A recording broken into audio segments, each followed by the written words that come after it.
Mark எழுதிய சுவிசேஷம் 15ஆம் அதிகாரம். பொழுது விடிந்தவுடனே பிரதான ஆசாரியரும் மூப்பரும் வேதபாரகரும் ஆலோசனை சங்கத்தார் அனைவரும் கூடி ஆலோசனை பண்ணி இயேசுவை கட்டிக் கொண்டு போய் பிலாத்துவினிடத்தில் ஒப்புக் கொடுத்தார்கள். பிலாத்து அவரை நோக்கி, நீ யூதருடைய ராஜாவா என்று கேட்டான்.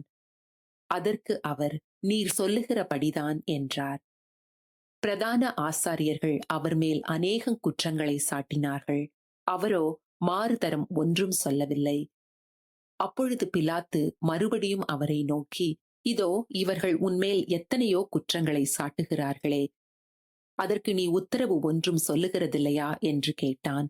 இயேசுவோ அப்பொழுதும் உத்தரவு ஒன்றும் சொல்லவில்லை. அதனால் பிலாத்து ஆச்சரியப்பட்டான்.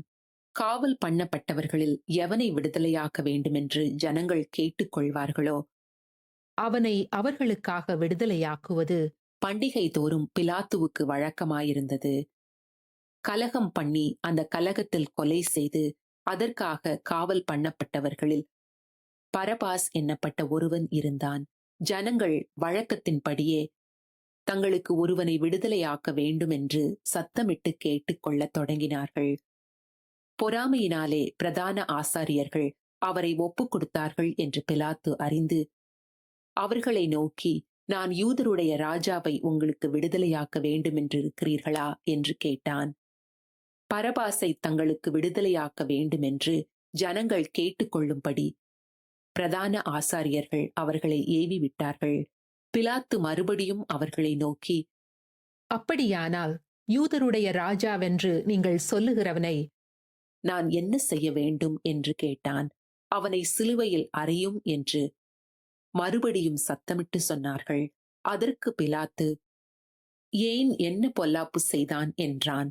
அவர்களோ அவனை சிலுவையில் அறையும் என்று பின்னும் அதிகமாய் கூக்குரலிட்டு சொன்னார்கள். அப்பொழுது பிலாத்து ஜனங்களை பிரியப்படுத்த மனதுள்ளவனாய் பரபாசை அவர்களுக்கு விடுதலையாக்கி இயேசுவையோ வாரினால் அடிப்பித்து சிலுவையில் அறையும்படிக்கு ஒப்புக் கொடுத்தான். அப்பொழுது போர் சேவகர் அவரை சேனாதிபதியின் அரண்மனையாகிய மாளிகையில் கொண்டு போய் அவ்விடத்தில் போர் சேவகருடைய கூட்டம் முழுவதையும் கூடி வர செய்து சிவப்பான மேலங்கியை அவருக்கு உடுத்தி முள்முடியை பின்னி அவருக்குச் சூட்டி, யூதருடைய ராஜாவே வாழ்க என்று அவரை வாழ்த்தி அவரை சிரசில் கோலால் அடித்து அவர் மேல் துப்பி முழங்கால் படியிட்டு அவரை வணங்கினார்கள். அவரை பரியாசம் பண்ணின பின்பு சிவப்பான அங்கியை கழற்றி அவருடைய வஸ்திரங்களை அவருக்கு உடுத்தி அவரை சிலுவையில் அறையும்படி வெளியே கொண்டு போனார்கள். சிரேனே ஊரானும் அலெக்சாந்தருக்கும் ரூப்புக்கும் தகப்பனாகிய சீமோன் என்னப்பட்ட ஒருவன் நாட்டிலிருந்து அவ்வழியே வருகையில் அவருடைய சிலுவையை சுமக்கும்படி அவனை பலவந்தம் பண்ணினார்கள். கபாலஸ்தலம் என்று அர்த்தம் கொள்ளும் கொல்கத்தா என்னும் இடத்துக்கு அவரை கொண்டு போய் வெள்ளை போளம் கலந்த திராட்சை ரசத்தை அவருக்கு குடிக்க கொடுத்தார்கள். அவர் அதை ஏற்றுக்கொள்ளவில்லை. அப்பொழுது அவரை சிலுவையில் அறைந்தார்கள். அதன் பின்பு அவருடைய வஸ்திரங்களை பங்கிட்டு ஒவ்வொருவன் ஒவ்வொரு பங்கை எடுத்துக்கொள்ளும்படி அவைகளை குறித்து சீட்டு போட்டார்கள். அவரை சிலுவையில் அறைந்த போது 3ஆம் மணி வேளையாயிருந்தது. அவர் அடைந்த ஆக்கினையின் முகாந்திரத்தை காண்பிக்கும் பொருட்டு யூதருடைய ராஜா என்று எழுதி சிலுவையின் மேல் கட்டினார்கள். அல்லாமலும் அவருடைய வலது பக்கத்தில் ஒருவனும் இடது பக்கத்தில் ஒருவனுமாக 2 கள்ளரை அவரோடே கூட சிலுவைகளில் அறைந்தார்கள். அக்கிரமக்காரரில் ஒருவனாக எண்ணப்பட்டார் என்கிற வேத வாக்கியம் அதனாலே நிறைவேறிற்று. அந்த வழியாய் நடந்து போகிறவர்கள் தங்கள் தலைகளை துலுக்கி, ஆ ஆ, தேவாலயத்தை இடித்து 3 நாளைக்குள்ளே கட்டுகிறவனே, உன்னை நீயே ரட்சித்துக்கொள், சிலுவையிலிருந்து இறங்கி வா என்று அவரை தூஷித்தார்கள். அப்படியே பிரதான ஆசாரியரும் வேதபாரகரும் தங்களுக்குள்ளே பரியாசம் பண்ணி மற்றவர்களை ரட்சித்தான். தன்னைத்தான் ரட்சித்துக் கொள்ள திராணி இல்லை. நாம் கண்டு விசுவாசிக்கத்தக்கதாக இஸ்ரவேலுக்கு ராஜாவாகிய கிறிஸ்து இப்பொழுது சிலுவையிலிருந்து இறங்கட்டும் என்று சொல்லிக் கொண்டார்கள். அவரோடே கூட சிலுவைகளில் அறையப்பட்டவர்களும் அவரை நிந்தித்தார்கள். 6ஆம் மணி நேரம் முதல் 9ஆம் மணி நேரம் வரைக்கும் பூமி எங்கும் அந்தகாரம் உண்டாயிற்று. 9ஆம் மணி நேரத்திலே இயேசு ஏலோயி ஏலோயி லாமா சபக்தானி என்று மிகுந்த சத்தமிட்டு கூப்பிட்டார். அதற்கு என் தேவனே ஏன் என்னை கைவிட்டீர் என்று அர்த்தமாம்.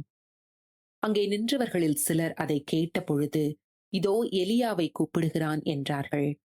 ஒருவன் ஓடி கடற்காளானை காடியிலே தோய்த்து அதை ஒரு கோலில் மாட்டி அவருக்கு குடிக்கக் கொடுத்து, பொறுங்கள், எலியா இவனை இறக்க வருவானோ பார்ப்போம் என்றான். இயேசு மகா சத்தமாய் கூப்பிட்டு ஜீவனை விட்டார். அப்பொழுது தேவாலயத்தின் திரைச்சீலை மேல் தொடங்கி கீழ் வரைக்கும் 2ஆக கிழிந்தது. அவருக்கு எதிரே நின்ற 100க்கு அதிபதி அவர் இப்படி கூப்பிட்டு ஜீவனை விட்டதை கண்டபோது, மெய்யாகவே இந்த மனுஷன் தேவனுடைய குமாரன் என்றான். சில ஸ்திரீகளும் தூரத்திலிருந்து பார்த்து கொண்டிருந்தார்கள்.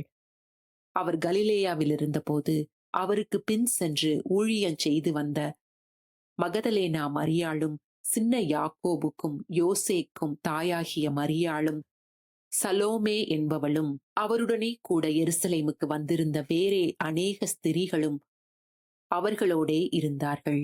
ஓய்வு நாளுக்கு முந்தின நாள் ஆயத்த நாளாயிருந்தபடியால் சாயங்காலமான போது கனம் பொருந்திய ஆலோசனைக்காரனும் அரிமத்தியா ஊரானும் தேவனுடைய ராஜ்யம் வர காத்திருந்தவனுமாகிய யோசேப்பு என்பவன் வந்து பிலாத்துவனிடத்தில் துணிந்து போய் இயேசுவின் சரீரத்தை கேட்டான்.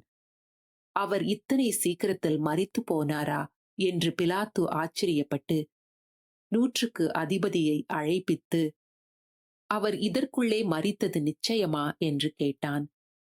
100க்கு அதிபதியினாலே அதை அறிந்து கொண்ட பின்பு சரீரத்தை யோசேப்பினிடத்தில் கொடுத்தான். அவன் போய் மெல்லிய துப்பட்டியை வாங்கிக் கொண்டு வந்து அவரை இறக்கி அந்த துப்பட்டியிலே சுற்றி கன்மலையில் வெட்டியிருந்த கல்லறையிலே அவரை வைத்து கல்லறையின் வாசலில் ஒரு கல்லை புரட்டி வைத்தான். அவரை வைத்த இடத்தை மகதலேனா மரியாளும் யோசேயின் தாயாகிய மரியாளும் பார்த்தார்கள்.